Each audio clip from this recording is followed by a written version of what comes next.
I lift up my eyes to the hills. From where does my help come? My help comes from the Lord, who made heaven and earth. Namhlanje ngithanda ukukhuthaza ngalobufakazi benkosi uDavid, inkosi yakwa-Israel. Psalm 121. uDavid starts this testimony with these words, I lift my eyes to the hills. Indaba yentaba uDavid akuyona into eyimkhumbuza ubuhle bomhlaba. Intaba eyibona, they were reminding him the days of danger, the days of strife in his life, la ibalekela izitha zakhe, ecabanga bonke umzimba bakhe obenzeke eintabeni. He says, when I look at these hills, I'm reminded of the danger.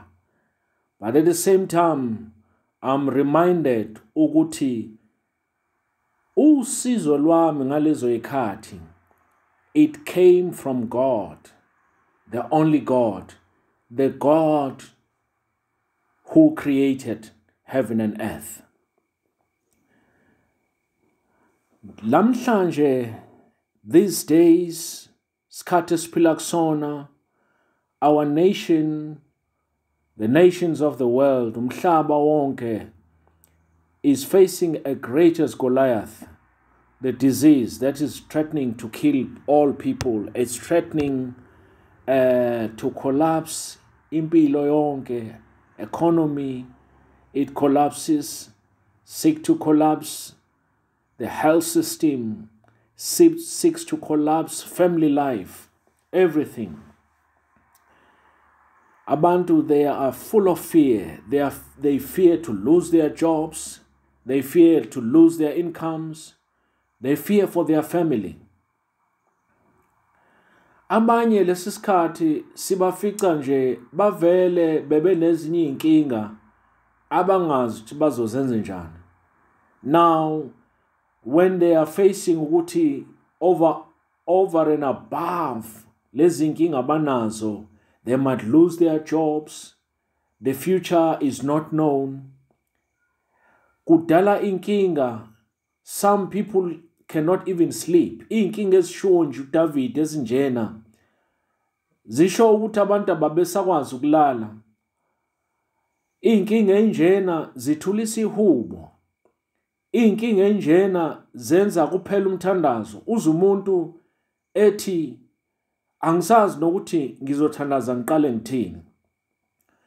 As I encourage you today, I want to say there are things esuke behind, there is knowledge esuke behind abantu abanjengo David ukuze bafike la besho with confidence. Bathi usizo lwami luvela kuNkulunkulu. It's like saying, I know my help will come. What goes on in those people's minds? What is the revelation they have that nobody else have? What is it that they know that no ordinary people know? I just want to encourage you as you go through a difficult moment, anxious moment, that while you wait for God to answer prayers, whatever prayers, while you wait for God to see you through difficult times, while you are praying, there are 4 things that I want to share with you that it is important you take care of because they helped many men of God. The first one, God needs to see faith in you. Don't lose faith.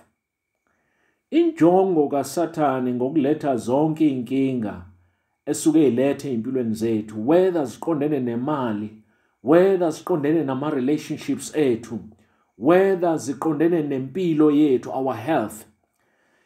Injongo yakho is to collapse our faith, because uSathane uyazi ukuthi faith ila kufihle khona amandla kithina yokwamukela izinto and miracles from God.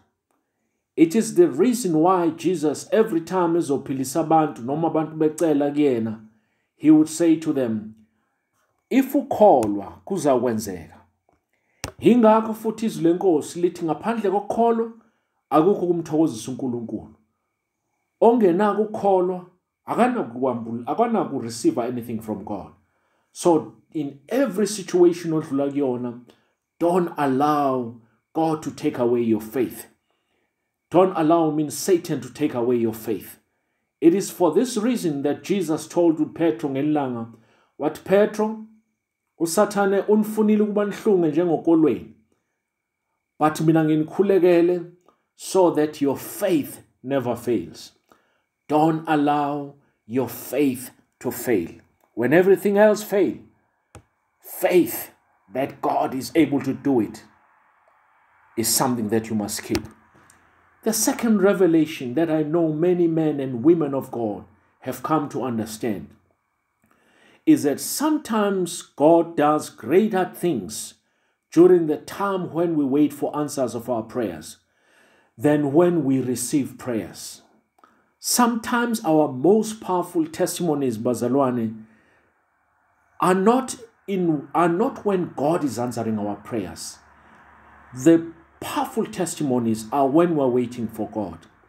There are things that God does as a surprise when we are praying and waiting for Him to answer prayers.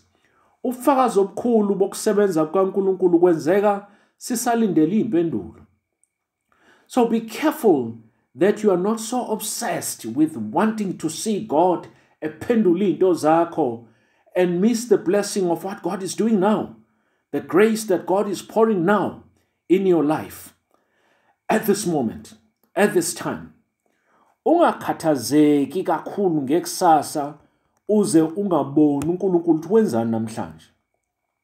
Something that always surprises me, something that always baffles me, is that Moses nabantwana bakwa-Israel, while the promise from God, the greatest promise, was the promised land yaseCanaan, but izinto ezinkulu azenza uNkulunkulu kubantwana bakwa-Israel akazenzanga eCanaan, wazenza ehlane besendleleni eCanaan.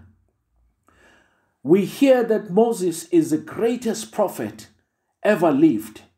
But Moses was not a prophet of Canaan, was a prophet of the desert.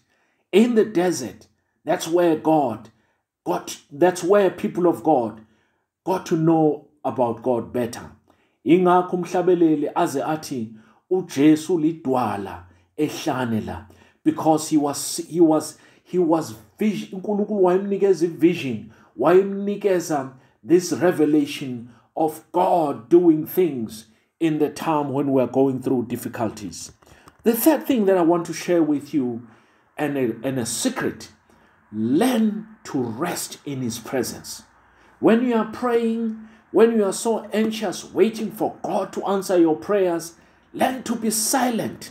Lize lithi inkosi, izwi lenkosi, be still and know that I am God. Asifunde ukuphumula ekuthuleni kwenkosi while we wait for our answers. Some people bafike ibusisweni sebekhathele, bezama behla benyuka, beze balahlekelwe na ukholwa because bezama ukuforce izinto ezingenzeke empilweni yabo. NjengoSera owayilindela isithembiso esivela kuNkulunkulu sendodana, wazebona isikhathi siyahamba, waze wathi hayi no, angiforce, angenza uAbraham alale nesigqila. Lithi iBhayibheli kwaze kwavela umuntu oqhamuka before the promise. And this is what we do sometimes. The Bible calls us, let us rest in His presence. Izibusiso azingakufici usukhathele, hamba naye umuzwe ekhuluma nawe. I want to share the last important thing. That is such a powerful revelation that believers need to know. It is what I say and express in this way. God stores our things in secret places. God works with this principle of secret. You know, how God answers my prayers is not how God is going to answer your prayers. uNkulunkulu wemfihlakalo. It takes a special relationship with God for a believer to come to understand ukuthi yiziphi izinto uNkulunkulu angilungiselele zona. It takes a special understanding to understand ukuthi uNkulunkulu uzifihlephi izimpendulo zomkhuleko wami. I remember indaba kaNaman, a great commander-in-chief of the Syrian army, when we read in 2 Kings chapter 5. Now this man was a great man, but he had this handicap. Why no bleper? Now wathola umyalezo esifisweni sakhe sokuphila sokuthi imfihlo yokuphila kwakhe isemfuleni waseJordan.